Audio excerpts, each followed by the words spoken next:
ಗುರುಗಳೇ, ಸ್ತ್ರೀಯರಿಗೆ ನೆಮ್ಮದಿಯಾದ ಮನೆ ಯಾವುದು ಗುರುಜಿ?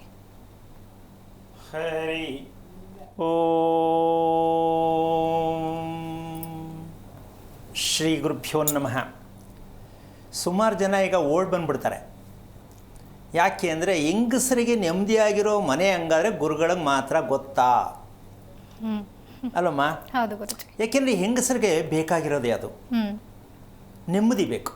ಯಾಕೆ ನೆಮ್ಮದಿ ಬೇಕು ಅಂದರೆ ಎಲ್ಲವನ್ನು ಹೆದರಿಸ್ಬೇಕು. ಹೌದು. ಹೌದಾ?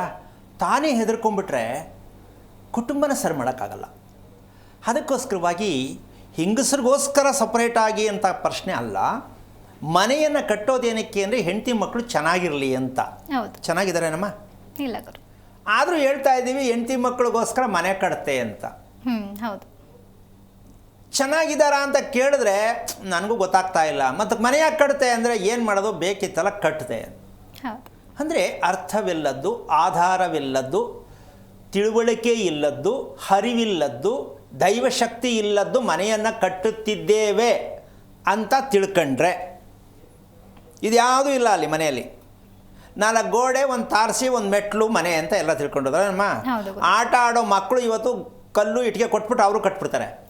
ಆಟ ಆಡೋ ಮಕ್ಕಳು ಇದು ಮೆಟ್ಲು, ಇದು ಬಾಗಿಲು ಅಲ್ವಮ್ಮ, ಆಟ ಆಡೋ ಥರ.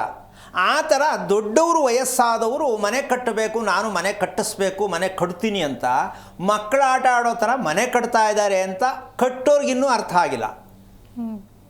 ಮಕ್ಕಳು ಆಟ ಆಡೋ ಥರ ಮನೆ ಕಟ್ಟಿದ್ದೀವಿ, ಕಟ್ತಾ ಇದ್ದೀವಿ ಅಂತ ಇನ್ನೂ ಅರ್ಥ ಆಗಿಲ್ಲ. ಅದಕ್ಕೋಸ್ಕರವಾಗಿ ಮನೆ ಕಟ್ಟಿದ್ರೆ ಹೆಂಗಸರು ನೆಮ್ಮದಿಯಾಗಿರೋ ಮನೆ ಕಟ್ಟಿದ್ರೆ ಒಳ್ಳೆ ಮಕ್ಕಳು ಹುಟ್ಟುತ್ತಾರೆ, ಮಕ್ಕಳು ನೆಮ್ಮದಿಯಾಗಿರ್ತಾರೆ, ಗಂಡ ನೆಮ್ಮದಿಯಾಗಿರ್ತಾರೆ. ಇವರೆಲ್ಲ ನೆಮ್ಮದಿಯಾಗಿರೋ ಮನೇಲಿ ಹೆಂಗಸ್ ನೆಮ್ಮದಿಯಾಗಿರ್ತಾರೆ. ಖಂಡಿತ. ಹೌದಾ?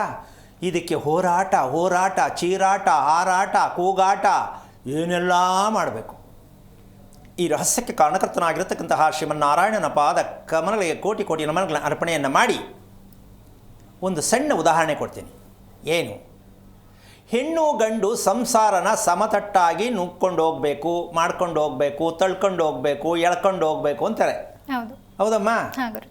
ಅದು ಹೆಂಗಾಗತ್ತೆ? ಒಬ್ರು ಉದ್ದ, ಒಬ್ಬ ತುಂಡಿರ್ತಾರಲ್ವಾ, ಆಗತ್ತಾ? ಅಲ್ಲ, ಹೇಳೋರಿಗೆ ಇದು ಅರ್ಥ ಆಗಲಿಲ್ವಾ ಅಂತ.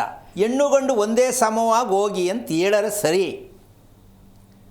ಒಬ್ಬರು ಉದ್ದ, ಒಬ್ಬರು ತುಂಡ ಇರ್ತಾರೆ. ಸಮ ಹೆಂಗೆ ಹೋಯ್ತಾರೆ ಅವರು? ಅಲ್ಲ, ಹೆಂಗೆ ಒಂದೇ ಸಮ ಹೇಳ್ತಾರಕ್ಕಾಯ್ತದೆ? ಅದೇ ಇವತ್ತಿನ ಪ್ರಶ್ನೆ.